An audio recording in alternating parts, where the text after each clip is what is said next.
wabarakatuh. Selamat pagi. Kembali kita berjumpa dengan pelajaran pendidikan agama Islam bersama saya Muhlis. Anak-anakku sekalian yang saya sayangi dan saya cintai, semoga kalian selalu sehat dan tetap semangat.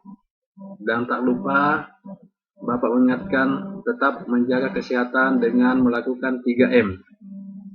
Dan yang terpenting adalah harus tetap selalu semangat untuk belajar. Anak-anakku sekalian yang saya sayangi, sekarang kita bertemu lagi di pelajaran PAI dengan materi tata cara puasa wajib dan puasa sunnah. Sekarang kita akan melihat tentang puasa. Puasa pada garis besarnya itu ada dua, puasa wajib dan puasa sunnah. Sekarang kita lihat pengertian puasa. Nah, puasa menurut bahasa adalah menahan atau meninggalkan diri dari sesuatu.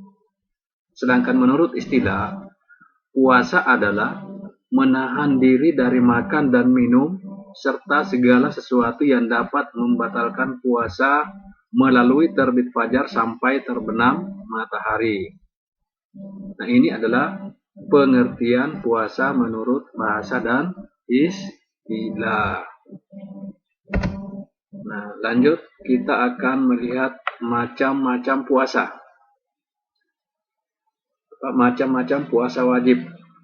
Jadi puasa wajib itu ada 4 macam. Yang pertama puasa Ramadan, yang kedua puasa nazar, yang ketiga puasa kifarat, yang keempat puasa qada. Puasa Ramadan adalah puasa yang dilakukan atau dilaksanakan di bulan Ramadan dan yang merupakan rukun Islam yang keempat.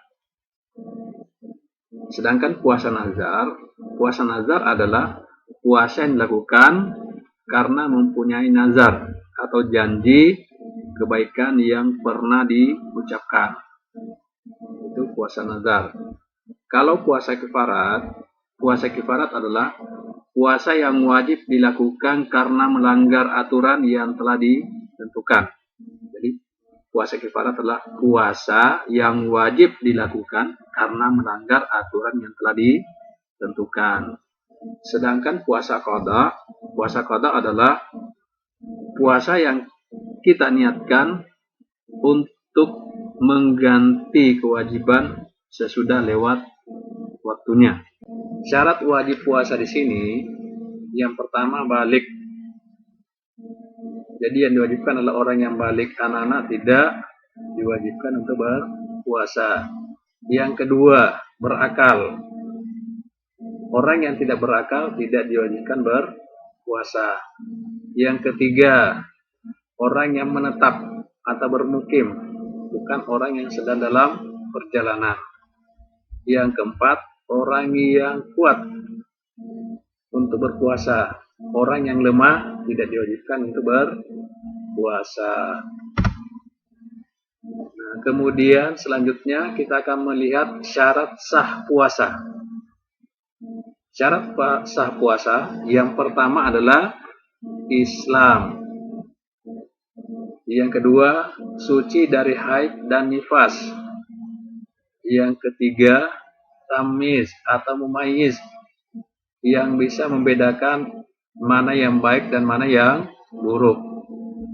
Kemudian yang keempat, berpuasa pada waktunya, bukan pada waktu terlarang. Nah, tahu maksudnya di sini waktu terlarang? Di sini ada waktu-waktu yang dilarang untuk melaksanakan puasa. Ada yang tahu waktu apa yang dilarang untuk melaksanakan puasa? Kelas 8A, ada yang tahu? 8B, 8C, 8D, 8E. Iya, baik. Kalau begitu, Bapak akan menjelaskan waktu yang dilarang untuk berpuasa, yaitu ada 3. Yang pertama, Hari Raya Idain. Hari Raya Idain itu adalah 2 hari raya, yaitu Hari Raya Idul Fitri dan Idul Adha. Kemudian yang kedua yang dilarang berpuasa adalah Hari Tasyrik. Yang mana termasuk hari Tasyrik? Yaitu tanggal 11, 12, 13 Zulhijjah. Dan yang ketiga, waktu yang dilarang untuk berpuasa adalah hari yang diragukan. Nah, yang mana dimaksud di sini diragukan adalah apakah hari ini masuk 1 Ramadan atau belum. Kita ragu. Berarti itu diharamkan untuk berpuasa. Nah, sekarang kita lihat rukun puasa. Rukun puasa di sini ada 2. Yang pertama niat, yang kedua meninggalkan sesuatu yang dapat membatalkan puasa. Nah, niat di sini kalau kita lafazkan bunyinya seperti ini. Nawaitu shauma gadin an ada'i fardhi syahri ramadana hadhihi sanati lillahi ta'ala. Itu kalau diucapkan. Tapi kalau kalian tidak bisa berniat dengan bahasa Arab, boleh niat dengan menggunakan bahasa Indonesia. Saya niat puasa untuk menunaikan kewajiban di bulan Ramadan karena Allah Ta'ala. Nah, itu niatnya kalau kita mau berpuasa. Nah, selanjutnya kita akan melihat hal-hal yang membatalkan puasa.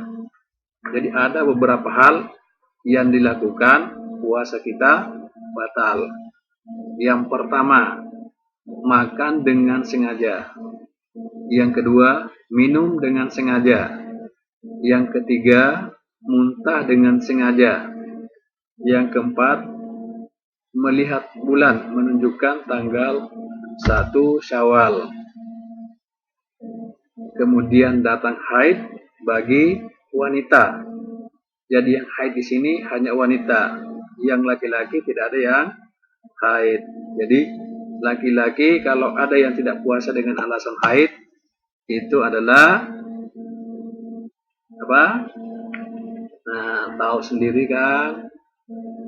Kemudian selanjutnya nifas setelah melahirkan. Kemudian hilang ingatan. Hilang ingatan di sini itu termasuk gila. Murtad. Murtad artinya keluar dari Islam. Dan pembatal-pembatal puasa lainnya. Itulah hal-hal yang akan membatalkan puasa. Nah, sekarang kita melihat orang yang boleh tidak berpuasa. Jadi ada orang yang dibolehkan tidak melaksanakan puasa. Yang mana itu yang boleh tidak berpuasa? Yang pertama adalah orang yang sakit sehingga tidak kuat untuk melaksanakan puasa. Yang kedua, orang yang dalam perjalanan jauh. Yang ketiga, orang tua yang sudah lemah. Jadi orang yang sudah lemah itu tidak diwajibkan untuk berpuasa. Kemudian orang hamil. Orang yang hamil tidak diwajibkan untuk berpuasa. Dan orang yang sedang menyusui. Nah, itulah orang-orang yang boleh tidak melaksanakan puasa. Kemudian ada hal-hal yang perlu dihindari ketika kita melaksanakan puasa. Apa yang perlu kita hindari apabila kita melaksanakan puasa? Yang pertama adalah memfitnah, mencela. Yang kedua, menggunjing. 3, mencuri, menipu, berdusta. Kemudian melihat perbuatan-perbuatan maksiat, memandang wanita dengan syahwat, bercerita atau mendengarkan cerita bohong. Itu adalah semua yang perlu dihindari apabila kita melaksanakan puasa. Nah, baik, sekarang kita lanjut ke puasa sunnah. Tadi puasa wajib sudah, sekarang kita lanjutkan puasa sunnah. Puasa sunnah di sini diantaranya puasa Senin Kamis. Puasa Senin Kamis ini kenapa dianjurkan atau disunahkan? Karena ternyata pada hari Senin itu Rasulullah Shallallahu Alaihi Wasallam dilahirkan. Kemudian pada hari Senin Al-Quran pertama kali diturunkan. Di mana Al-Quran diturunkan pertama kali? Ada yang tahu? Iya, Al-Quran pertama kali diturunkan pada tanggal 17 Ramadan. Kemudian pada hari Senin sampai Kamis, amal manusia dilaporkan kepada Allah Subhanahu wa Ta'ala. Lalu Rasulullah menyukai amalan berpuasa saat amalnya dilaporkan kepada Allah Subhanahu wa Ta'ala. Jadi itu keistimewaan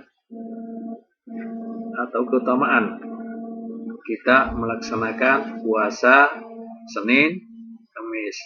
Jadi kalau mau amalnya dilaporkan oleh Allah Subhanahu wa Ta'ala, kalian melaksanakan puasa sunnah Senin Kamis, karena amal-amal di hari Senin dan Kamis itu akan dilaporkan oleh malaikat kepada Allah Subhanahu wa Ta'ala. Kemudian puasa sunnah yang kedua, puasa Syawal. Puasa Syawal ini dilakukan 6 hari setelah Idul Fitri. Nah, puasa Syawal ini boleh dilakukan berturut-turut, boleh selang-seling. Kemudian pahala puasa 6 hari di bulan Syawal itu nilainya sama dengan puasa selama 1 tahun. Jadi bayangkan kita puasa hanya 6 hari, pahalanya sama kalau kita puasa 1 tahun. Ada yang mau pahala 1 tahun? Iya. Kalau mau pahala 1 tahun, puasa Syawal. Selanjutnya puasa Arafah. Puasa Arafah ini dilakukan oleh umat muslim yang sedang tidak melaksanakan ibadah haji. Pada tanggal berapa kita melaksanakan puasa Arafah? Yaitu pada tanggal 9 Zulhijjah. Ya, jadi orang yang melaksanakan ibadah haji itu pada saat dia berada di padang Arafah, kita yang tidak melaksanakan ibadah haji melaksanakan puasa. Dan apa keistimewaan puasa atau pahala puasa Arafah? Pahala puasa Arafah ini adalah bisa menghapuskan dosa selama 2 tahun. Jadi kalau dosa kalian mau dihapus selama 2 tahun, laksanakan puasa Arafah, yaitu 1 tahun yang lalu dan 1 tahun yang akan datang. Itu yang puasa Arafah. Nah, sekarang kita akan melihat puasa Asyura. Ya, puasa Asyura ini puasa yang dilakukan tanggal 10 bulan Muharram. Nah, kenapa kita disunahkan melaksanakan puasa Asyura? Karena pada tanggal 10 Muharram terdapat peristiwa besar dalam sejarah, yakni selamatnya Nabi Musa dari kejaran kejahatan Fir'aun. Jadi pada saat Nabi Musa dikejar oleh Fir'aun, lalu dia menyeberangi lautan. Pada saat dia berada di tepi laut, tiba-tiba lautan itu tertutup kembali dan Raja Fir'aun beserta pasukannya tenggelam. Dan itu tempat disebut dengan Laut Merah. Selanjutnya puasa Ayyamul Bid. Ayyamul Bid ini adalah 3 hari setiap bulannya di tanggal 13, 14, dan 15 kalender Hijriah. Jadi kalender Hijriah bukan kalender Masehi. Jadi setiap tanggal 13, 14, 15 itu disunahkan untuk berpuasa, namanya puasa Ayyamul Bid. Puasa Ayyamul Bid.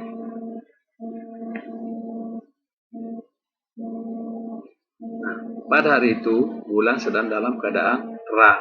Jadi orang yang konsisten menjalankan 3 hari setiap bulannya akan mendapatkan pahala sebanyak puasa 1 tahun. Nah, ini juga pahalanya sama kalau kita puasa sebanyak 1 tahun. Nah, selanjutnya puasa bulan Sya'ban. Rasulullah Shallallahu Alaihi Wasallam terbiasa melaksanakan puasa di bulan Sya'ban. Karena pada bulan Sya'ban amal manusia dilaporkan kepada Allah. Jadi di bulan Sya'ban itu amal-amal kita yang pernah kita lakukan itu akan dilaporkan oleh malaikat kepada Allah. Nah, selanjutnya ada namanya puasa Daud. Puasa Daud ini adalah puasa yang dilakukan dengan seling, yaitu sehari puasa dan sehari tidak, dan seterusnya. Jadi hari ini puasa, besok tidak, besok puasa, besoknya tidak, dan seterusnya. Nah, puasa ini adalah merupakan puasa terbaik yang dilakukan oleh Nabi Daud. Nah, baik anak-anakku sekalian, tadi kita sudah menjelaskan tentang puasa. Sekarang kita akan melihat apa hikmah dan fungsi puasa dalam kehidupan.